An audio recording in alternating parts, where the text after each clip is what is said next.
What is happening, friends and family, family and friends? Welcome!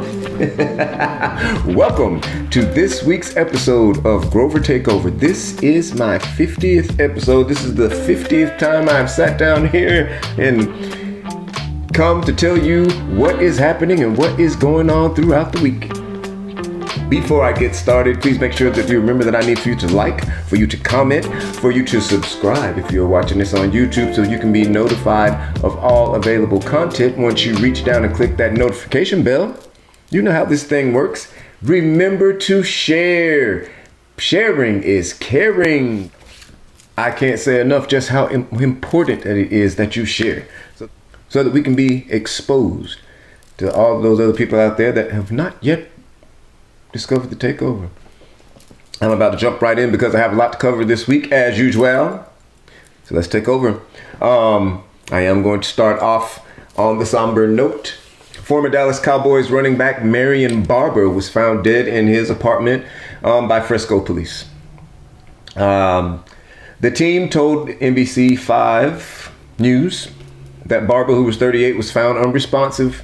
The further details have not yet known about the cause of death. They haven't said exactly. They're not saying much. So I don't know if foul play is suspected, because I feel like, that if they're not really telling us what's going on, it's because there's some information that they don't want someone to know.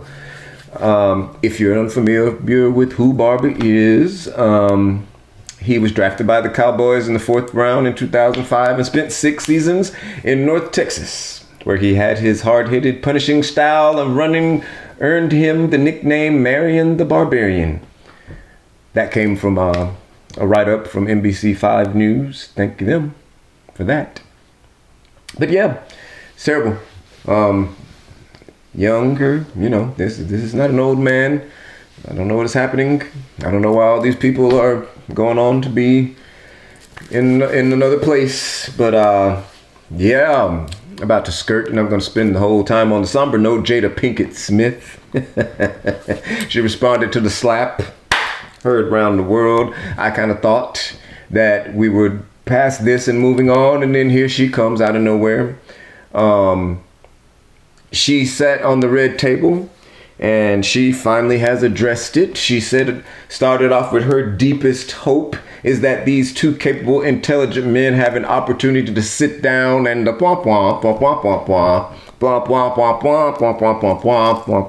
reason I'm making that sound is because she might as well be the parents off of the Peanuts gang with this nonsense that she was saying. Frodo Baggins, let me tell you something. I want to understand why you are even coming up, even talking about this, and talking about the two capable men. What is Chris Rock sitting down to talk about? What is there to talk about? What are we discussing? How hard the slap was, how he felt immediately after slap, what slap did to him. Is this therapy? What is wrong with you? And she took no responsibility in her part in this, because I don't understand why when it happened and when Will Smith got up, you didn't say, hey, where you going? Hey, what are you doing? Anything. Get up there, run up there and be like, hey, what are you doing? Stop. Nothing. You sat there and you looked. And my thing and all, because the man talked about your bald head. Your head has been bald before. Your head's been bald for a long time. She had a really, really short haircut long time ago, before it was even popular to do that. And then the head has been bald, and now the head's bald. See, this is where I'm about to go with this. Because I've come to the conclusion, and I have deduced, that all that's happening to her, the reason her hair fell out is because this woman is a witch. And she's just turned into her real normal form, you know what I'm saying? Like she's unable to hold that more human looking form. Like look how she dresses. She dresses like a witch.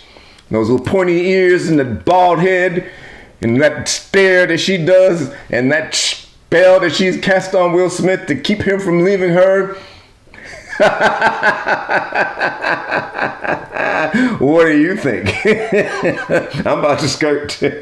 Michael B. Jordan and Lori Harvey have split after a year and a half of dating. They are saying that he was wanting to propose. Michael B. Jordan is 35. Lori Harvey is 25.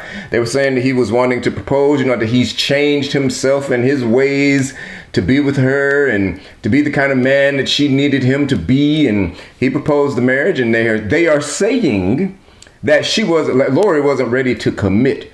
I don't know that this is true. This is alleged. This is something that I read twice, multiple times, and heard on someone say on a different show. But I don't know. Why do we know so much about this? The one thing about it is that it's just like, okay, if you're in a relationship and people know you're in a relationship and say that you guys are on social media together, like maybe you're on each other's Instagram, maybe you're on each other's Facebook, TikTok, but you break up. I mean, do you really go on there and broadcast that you broke up? Or is this something that becomes knowledge to people over time? What do you think, family and friend? Why do we know so much about this?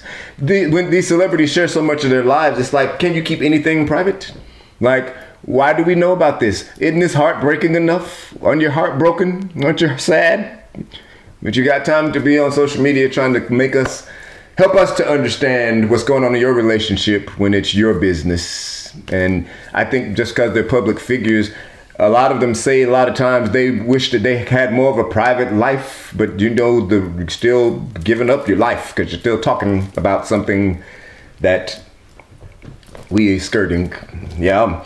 Blogger Tasha K, YouTuber, she's trying to appeal and overturn the verdict. Remember a few months ago that she was found liable in the defamation case, with Cardi B. She said a whole bunch of terrible things about Cardi B. And Cardi was awarded $4 million. Now, the crazy part about this is most of this is in attorney fees. Cardi doesn't need this lady's money. It's just the principle. She's just punishing her for what she did and what she said about her because she shouldn't have done it. But Tasha K says she ain't got it. Now the judge, and she says that the judge didn't see Cardi's true character. Now we all know how I feel about this pickle face red nosed pit bull. I'm not a fan. I'm not a fan. What she did was deplorable. I can't even think of a more horrible sounding word to say. That's a nasty, terrible sounding word. So that's what made me sound like it was just like, honestly, she didn't have to do that. You didn't have to sit up there and make that stuff up about that girl. There was no reason for you to even do that. And you just make it harder for those of us that are not doing stuff like that because they keep coming up with all these crazy rules and things. Anyway, let me move on. I just feel like she's just trying to, like, why would you even try and say, the judge didn't see and you want to appeal? You're accruing more court costs. I mean, it's already an astronomical amount of court costs in the first place because you shouldn't have sat up there and done that. You shouldn't have sat up there and said all that stuff that you knew was not true. And I don't understand why people do things like that. You don't think there's going to be any kind of repercussion if you're sitting up there making that stuff up and saying all that crazy stuff about that girl and you know it's not true? It would be different if it was alleged.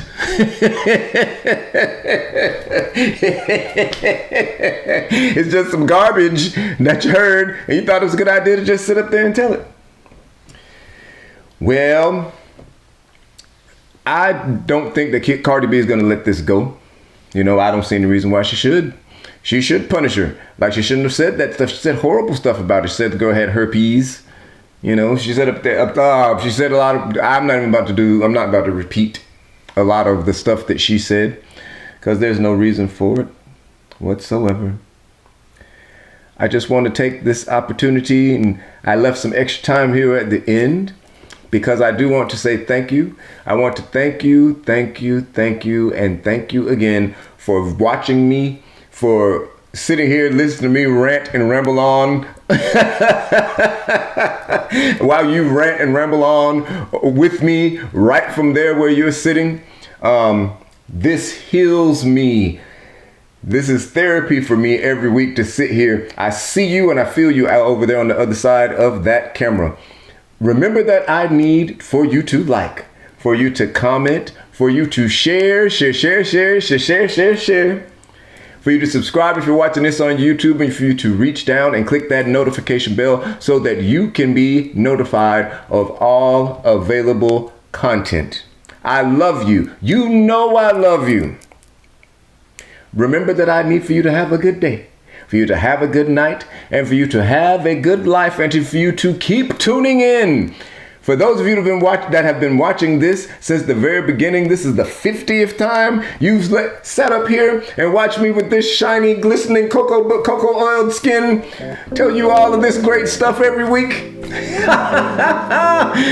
You keep right on tuning in, and we're going to keep right on taking over. If you're here from the beginning, I cannot wait until you see what happens when we keep taking over and this platform keeps getting bigger and bigger. And just remember that you started it. You were there from the beginning. No clout chasing, none of that. I'll see you next week on the next episode of Grover Takeover. I love you.